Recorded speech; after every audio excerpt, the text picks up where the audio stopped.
just got in here where they're actually smugglers or just fishermen. So it doesn't matter, right? Even if they were literally drug smugglers, even if they were drug runners, which there's no evidence to suggest that they were, and it looks like they most likely weren't. But even if they were, it still doesn't matter. This is a completely illegal action. Okay?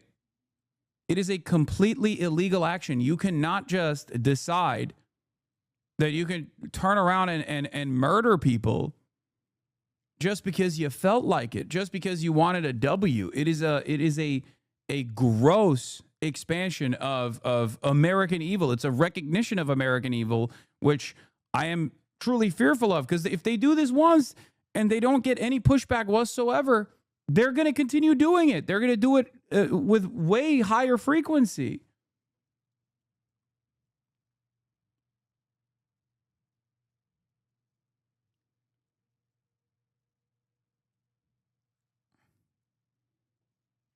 This is something that I've been warning about for quite a while. This is like a growing fascist, international fascist movement in a lot of these liberal democracies in the Western world. It is truly, truly terrifying, because the American government is doing this, but they're not alone. Look, poll, 52% of Brits think refugees should be sent to concentration camps, prison camps. 52%. Only 35% say they should not. That is insane. 88% of Reform Party voters think refugees should be put in concentration camps. 79% of conservatives think that 79% of conservatives think that they should be put in concentration camps. The worse people's material conditions are, the more susceptible they are to do violence to others. Okay?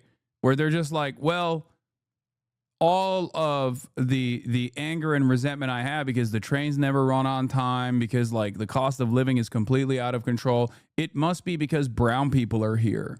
It must be. Because in the absence of a clear moral conviction and a message that's coming from a real anti-fascist left flank party that says it's not the refugees, it's actually the financial elite that is destroying your lives at the behest of capital, at the behest of profits. And putting these guys in concentration camps is not going to solve these problems at all. In the absence of that kind of counter messaging coming from the Labor Party, which obviously is now completely gone, right? We are bouldering towards an international fascist movement. I've been ringing the alarm bells about this for a decade now, and it is here. What is driving this embrace of fascism across liberal democracies? I know you just mentioned material conditions not improving, but curious if there's more to it. No, it's as simple and as complex as that. Okay? But that's it. I mean, this already happened. This already happened with Nazi Germany as well. This literally happened. It happened not that long ago. There are still people alive that were there when it was happening. This is a byproduct of unlimited neoliberalism, unchecked neoliberalism taking hold of every Western liberal democracy, an erosion of social safety nets that directly contribute to material harm, that directly cause a decrease in living standards that people can recognize, people do recognize, people see, and people get angry about. And in the absence of any sort of push in the positive direction coming from an anti-fascist party, a left flank party that is also completely invested and is invested in the existing hierarchies, invested in serving the masters of capital, you have the only game in town being the Reform Party and like hyper conservatives saying, well, yeah, of course you're angry. Why are you angry? Because Muslims are here. Refugees are here. And they're here to do rapes. They're here to do stabbings. It's terrifying.